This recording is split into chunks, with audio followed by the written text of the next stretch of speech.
I get a chance, I may have to take a little tour through the rooms of the other guests. Monseigneur, His Eminence Cardinal Piaggi.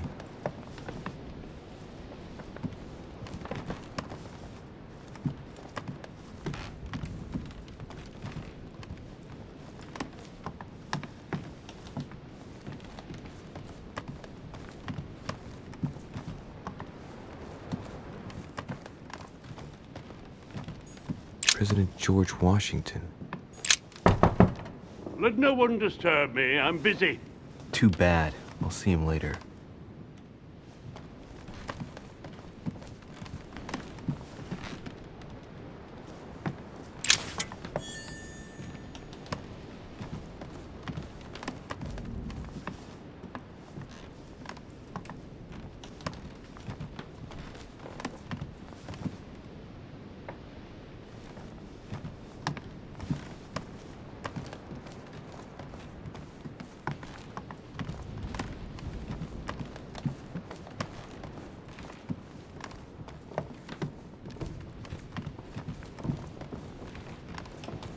That's the door to Elizabeth's room. For God's sakes, what happened in here?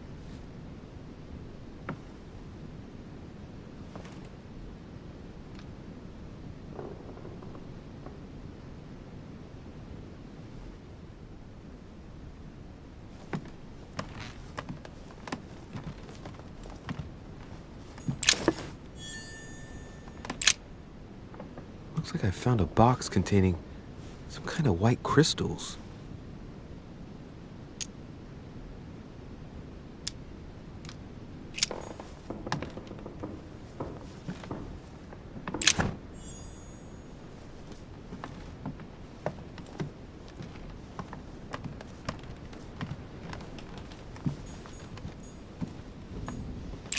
November 1791. My dear sister, the cancellation of our reunion hit me like a stab to the heart. Father told me it was for your well-being, but I can't help but blame him. He claims that your condition has worsened and that it could be dangerous for both of us if we met. August 24th, 1792.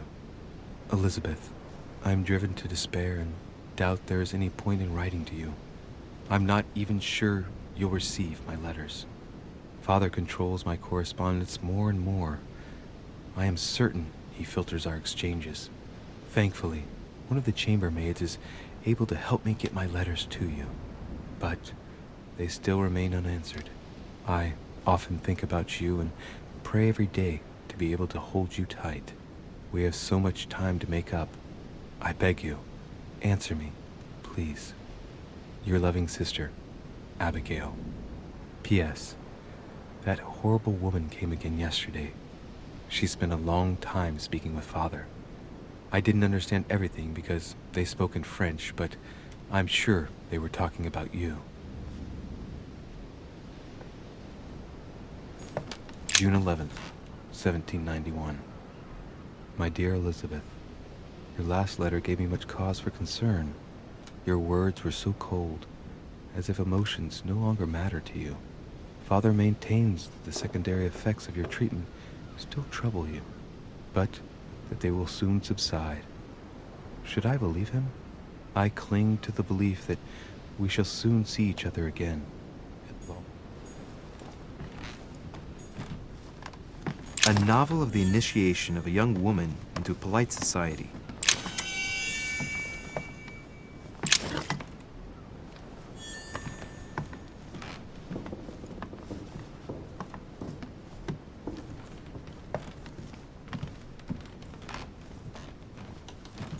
My dear Elizabeth, I'm writing to inform you of some unfortunate news.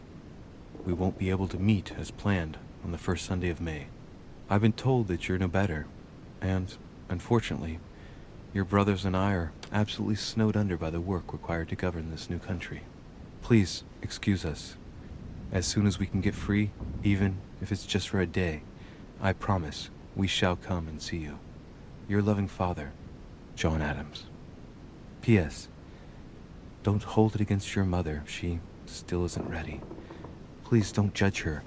I'm sure you'll be able to put all of this behind.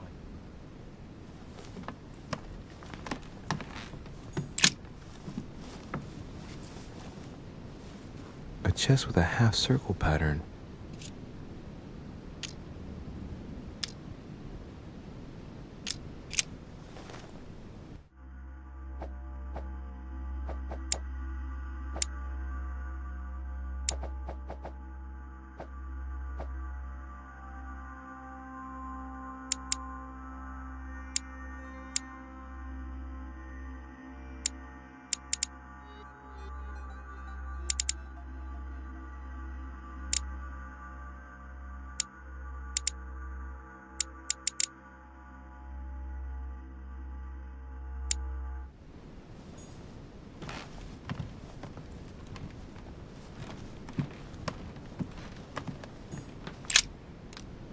Looks like I found a box containing some kind of white crystals.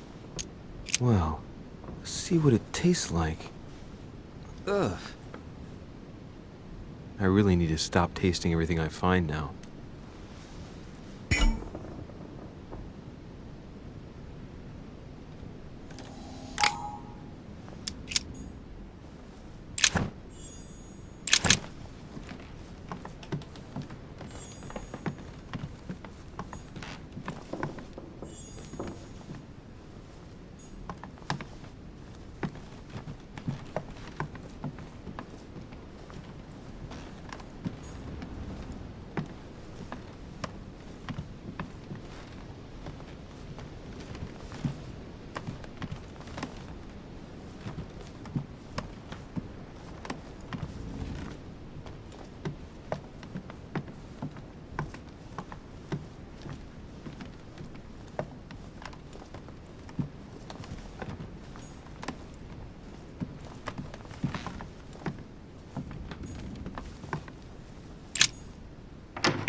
Excuse me, Monsieur de Richet? I really need to talk to you. Is this about last night? No, that was just a misunderstanding. I'm sure it was a little bit my fault, too. There's no excuse for that man's horrible behavior. You ought to tell Sir Home. Look, the only thing that I care about is that I've lost something precious. I'm not worried about Jacques Peru.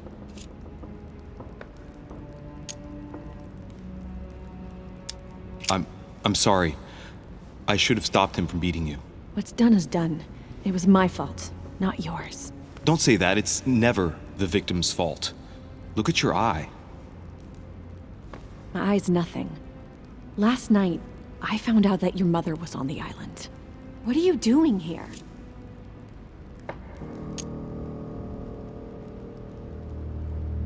My mother came here to do business with Lord Mortimer, but she seems to have gone missing. So I'm here to find her. I know your mother very well.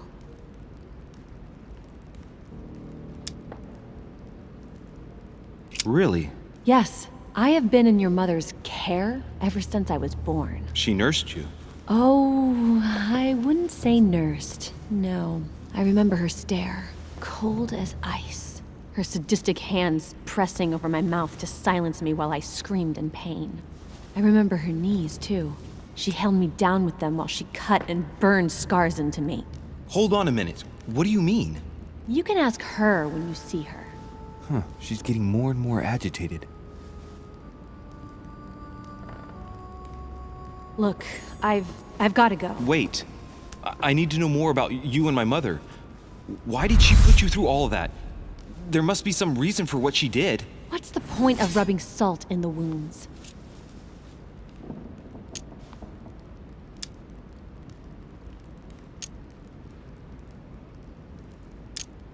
You're right. I don't want this conversation to turn into an interrogation. You've suffered enough already. I respect your silence. Please excuse me. Well, thank you. I know your little game. You're no different from the rest of them. You couldn't give a damn about me.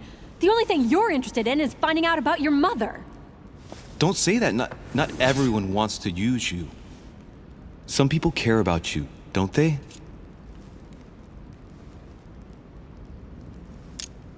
Haven't you got a sister? Yes. I'm sure she loves you with all her heart. She's the only one who cares about me. I would have put an end to it all by now if it weren't for her. Since you insist, I'll tell you how I met your mother. Thanks for trusting me. You see, before I was born, my mother often suffered from hallucinations and fits of anger. Soon people could barely recognize her. She became a completely different person. So my father spent an enormous amount of money paying for the best doctors, but none of them were able to cure her. The last resort was to call a priest. So, is that what your father did? No. He went to an expert in the occult. Ah, my mother. Her reputation already extended beyond our borders. My mother's fits stopped at my birth, and Sarah de Richet concluded that the evil had passed into me.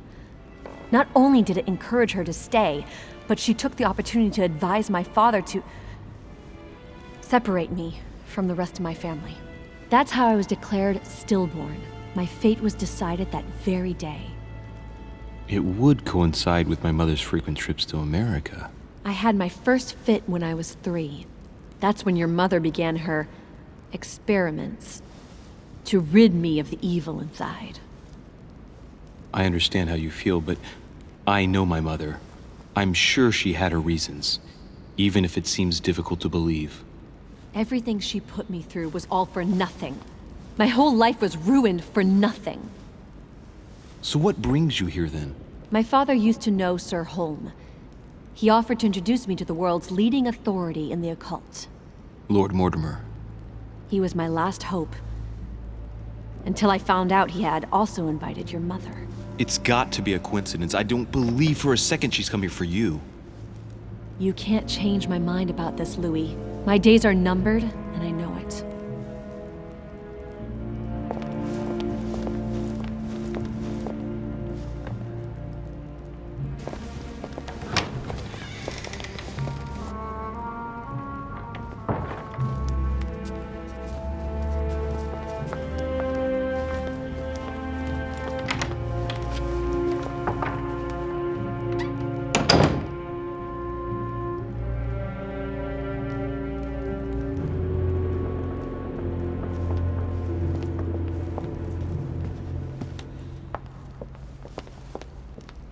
What can I do for you, sir?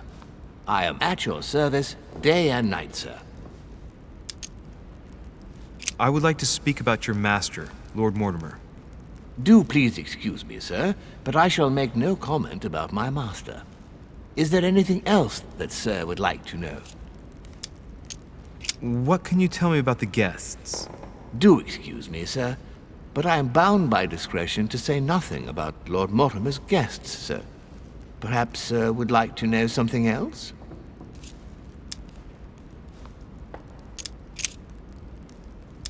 Yes. Can you briefly describe the ground floor, please? Very well, sir. On the ground floor, there are mainly living rooms. Sir finds himself at present in the Grand Hall. From the Grand Hall, Sir can access, on one side, the small salon where the guests like to relax with a good book. From there, Sir can access the conference room, which is closed at present for preparations. That is where Lord Mortimer likes to gather all of his guests for talks. From the other side of the Grand Hall, Sir may access the dining room. That is where Sir's meals will be served. From the dining room, Sir may benefit from an exceptional view overlooking the island. It is also the best way to access the portrait gallery, where a large part of Lord Mortimer's works are exhibited. And in the gallery, Sir will also find access to the garden. But Sir may be reassured the building is accessible on both sides, so that it surrounds the garden in question. So, Sir should not find cause to worry. No one has ever gotten lost. Except for my mother. Has Sir another question? Yes. What can I find on the second floor? That floor is strictly reserved for Lord Mortimer, sir. In the west wing, on the second floor, are his private chambers. In the east wing are the rooms reserved for Lord Mortimer's personal guests. At the moment, these rooms are reserved for Sir Holmes, sir. But only authorized guests may access that area. Does Sir have any more questions? What's on the first floor? The first floor is reserved for guests, sir. That is where Sir will find his private rooms. The main corridor leads around the building. 3 stairways will enable Sir to return to the ground floor. It is also from there that Sir will be able to reach the second floor. Thank you very much. Anything else, sir? What is outside on the island exactly? Lord Mortimer has made a point of keeping the main part of the island in its natural state, sir. For security reasons, only the wharves and the gardens are accessible to guests. If Sir would like to walk along the wharves, he has only to follow the pathway used upon his arrival. If he would like to walk in the interior gardens of the manor, I would advise Sir to pass through the portrait gallery. May I help Sir in any other way? As I was unable to bring my personal effects with me, I was wondering if you could find me a few items. Of course, sir. What would you require?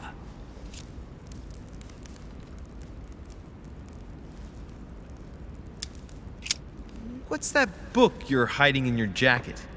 The Sorrows of Young Werther by Goethe, sir, and I am not hiding it. Hand it to me, please. It is damaged, sir. I would never dare lend Sir a book in such a pitiful state, sir. I took it to restore.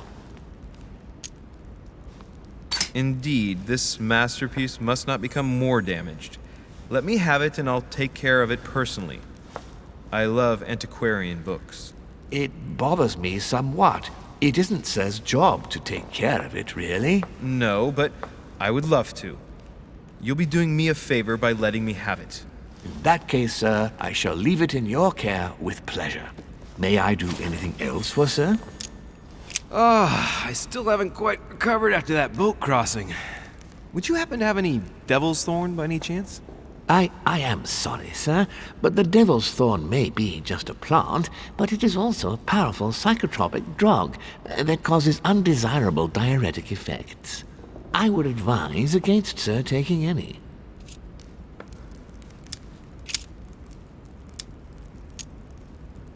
You wouldn't have a little golden elixir I could use, would you? Oh, unfortunately, sir, I have orders not to give any of that medicine to any of Lord Mortimer's guests. Some guests are here to follow a very strict treatment. Mixing or combining certain substances would be dangerous for Sir. A little Carmelite water would do me a lot of good. Could you find me some, please? Oh, the tonics are under lock and key, sir. Lord Mortimer only allows access to them in cases of emergency.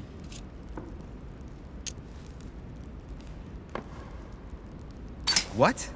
That's the last straw. Lord Mortimer himself asked me to take the sea to join him here. I accepted out of kindness. The voyage was undertaken in conditions that I prefer not speak about. And then at long last I arrive and you refuse me a simple flask of Carmelite water? No, sir, Your name. Tell me your name. Here, sir, your Carmelite water. Please accept my sincerest apologies. If Sir requires anything else whatsoever, Sir has only to ask.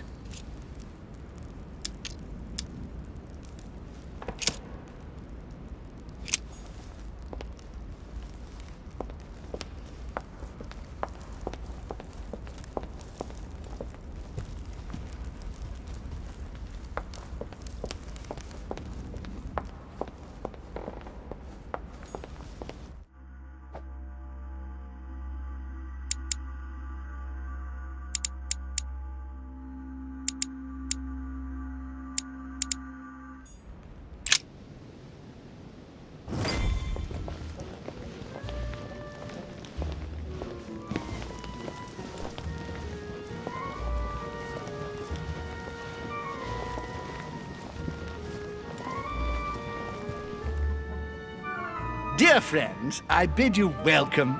I hope the night was not too short. Your Eminence, Duchess, Monsieur de Richet, allow me to introduce our new guests. They arrived during the night. Johann Christoph von Wollner, Minister of Religious Affairs and close aide of Frederick William II, King of Prussia. Napoleon Bonaparte, Lieutenant of the French Revolutionary Army. And Jacques Peroux, French Revolutionary Tribunal Judge. Unfortunately, my friends, Lord Mortimer will not be joining us this morning, but he should be with us later. So, let us begin.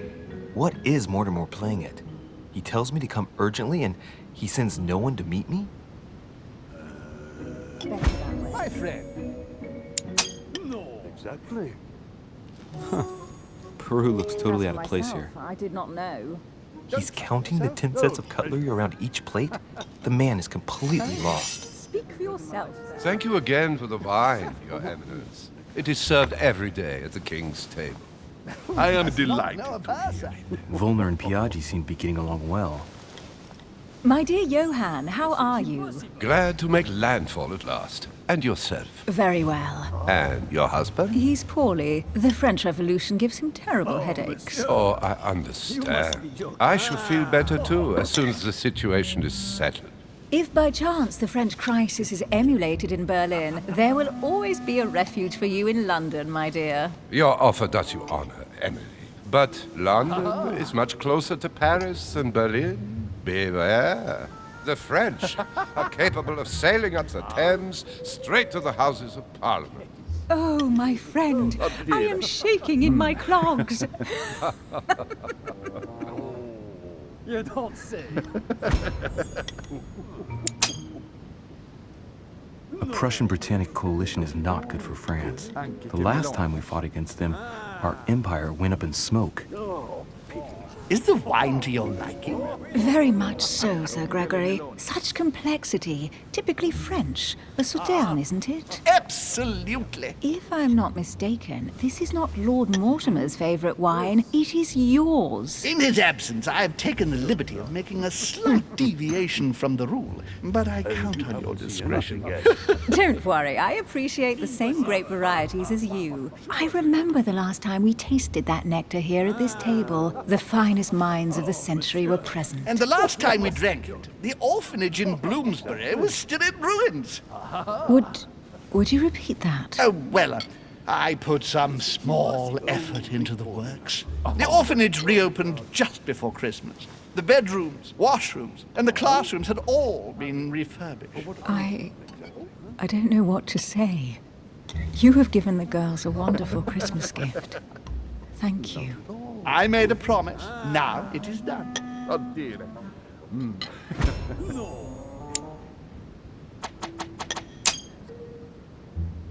It's the first time I've ever seen her so moved.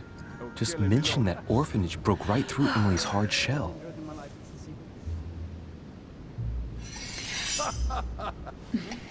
Is everything all right? Yes, thank you. I had a moment of absence, but here I am again. Show us your teeth. What do you think of Volner? Many believe he is the real leader of Prussia. A charming man, but with an iron fist and a velvet glove. I also know he's famous for his love of the hunt, in all its forms. My friend. Oh? What are you doing under there?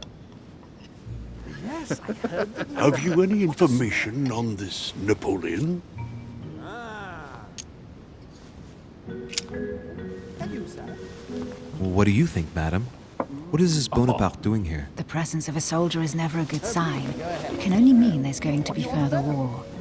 To answer your question, I only know that his family were in favor of the revolution, and that it almost cost them their lives. Thank you, that's helpful. Monsieur de Richet? It would seem we have common interests. Could we speak in private, please? And right he was, too.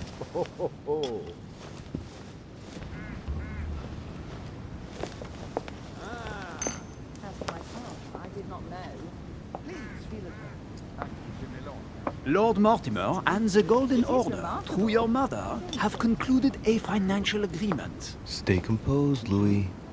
I'm listening. An agreement for cannons. Lord Mortimer assured me that you are to take over the project on behalf of your mother. You must know that I am deeply sorry about her disappearance, but I must validate the deal urgently if I want to be able to organize things properly. I haven't seen Lord Mortimer yet. I'm afraid I'll be unable to answer your questions. He assured me that you could replace your mother during her absence. I appreciate his confidence, but still, this is a bit hasty. But please continue.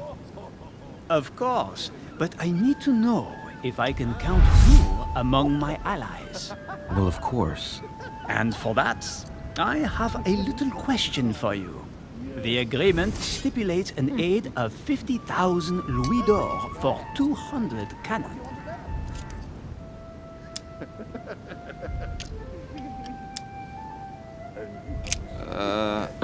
I don't know. Maybe you ought to speak to my mother. Oh, what a pity. I was hoping you would be up to the challenge. Too bad. I have one last question I would like to pose to you. We don't know each other yet, you and I. And I need to make sure that we both share the same vision for the future of France. Given the hard times that have befallen our beautiful country, what do you think it would take to restore its luster?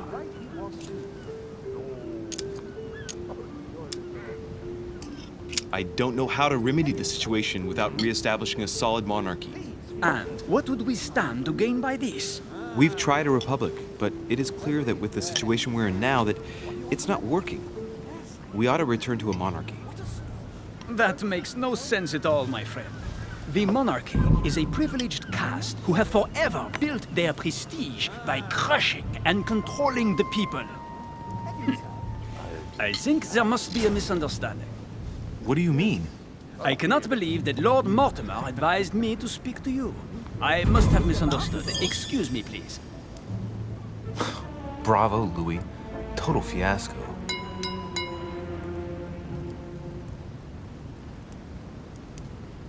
My friends, I would like to say a few words, please. I would like to thank Lord Mortimer and you, Sir Holm, for bringing us all together here. Those of us for whom it is not the first time here, like me, are all trembling in sweet anticipation of the arrival of our host. For the rest, I would like to reassure you that Lord Mortimer always has a few surprising projects to propose. But I can assure you that each and every one of us has always benefited from them. The last time I came to this place, Lord Mortimer offered to help me in my electoral campaign for the presidency of the United States. And it is eminently clear that his support was an invaluable aid to us. We are here among like-minded people. So let us put aside the conflicts in which some of our nations find themselves at present. So I raise my glass in honor of you all, my new and old friends. I trust you shall not be disappointed, Mr. Washington.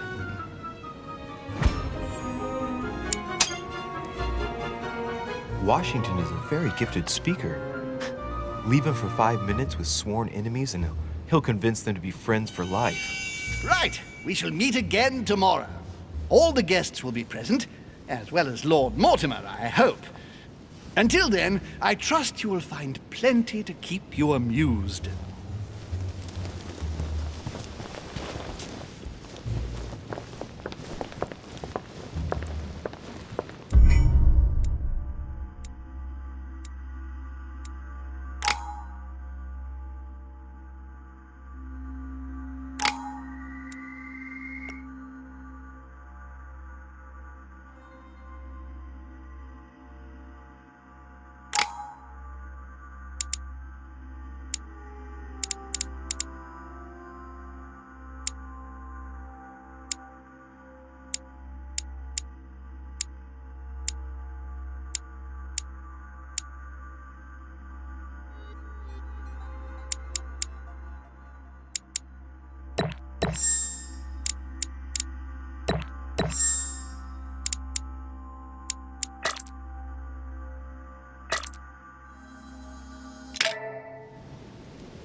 Alright, let's recap.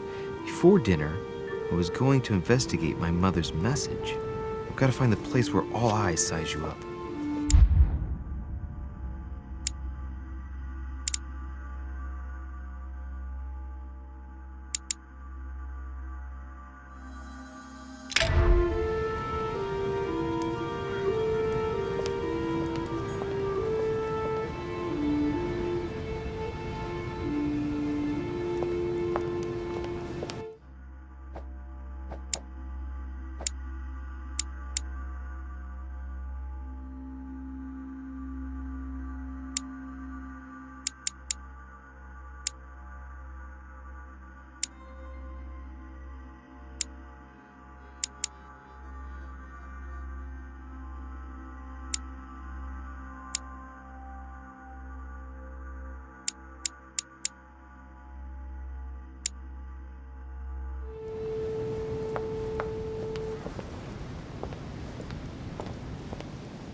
Well, Your Eminence, do you still have any room left? Ah, my son, the sin of gluttony is the most difficult of all in my eyes. Nevertheless, what a charming moment we have had together.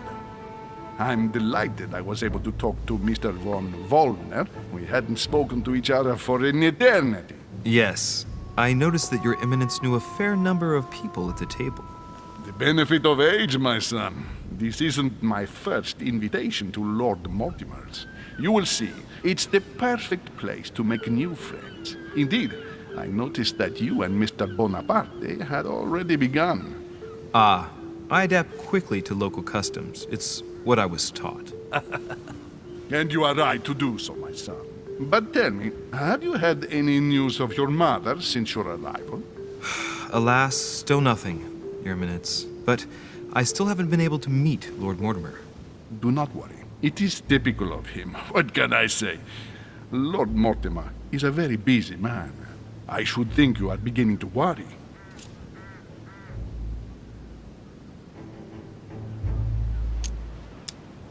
Well, I must admit, Your Eminence, indeed it does worry me.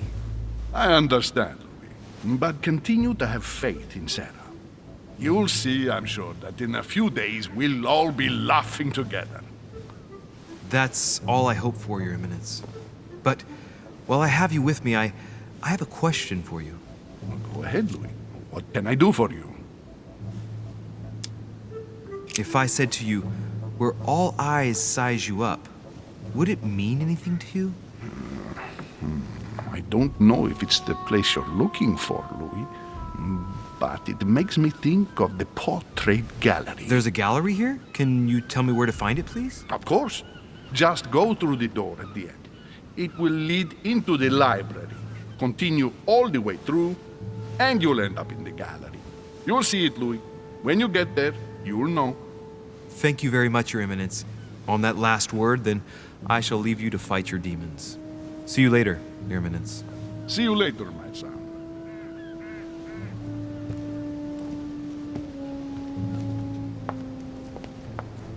A devil's thorn, to be used to uncover the lock is surrounded by a triple circle.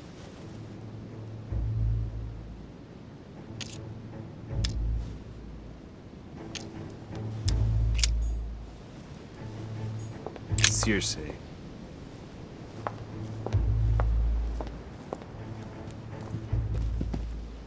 Dining on ham.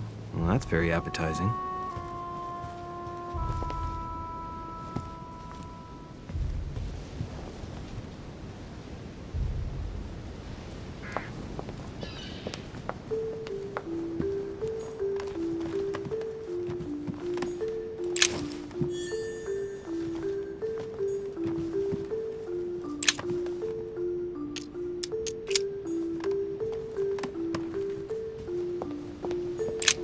The lock is surrounded by a triple circle.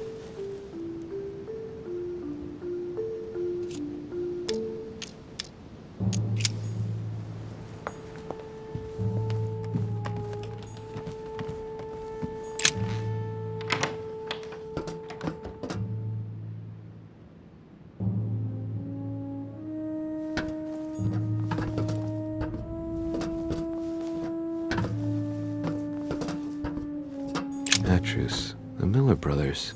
Mother expressly forbade me from reading it.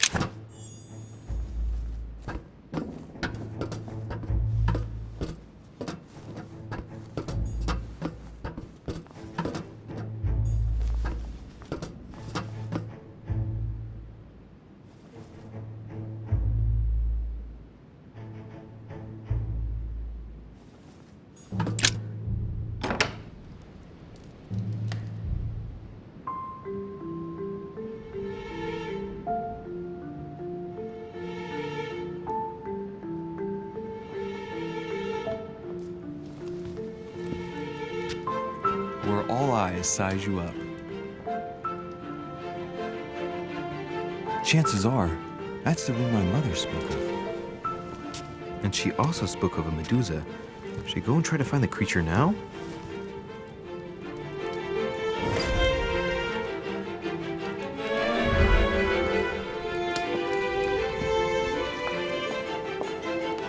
Liberty or Death by Regnault.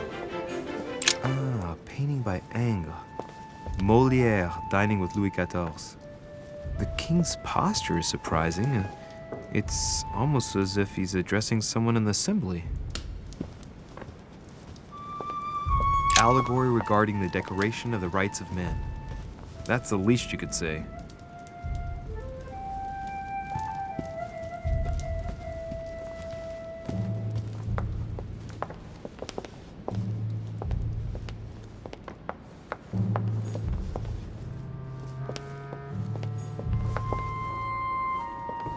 Christ Crucified by Velázquez. Look, someone's left a note there. Reserved for the Duke of Alcudia. Christ Crucified by Velázquez. Look, someone's left a note there. Reserved for the Duke of Alcudia.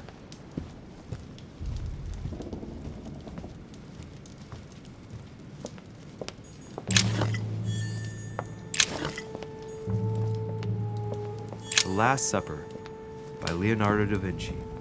The last day before his crucifixion, Jesus announces that he will be betrayed by one of his disciples.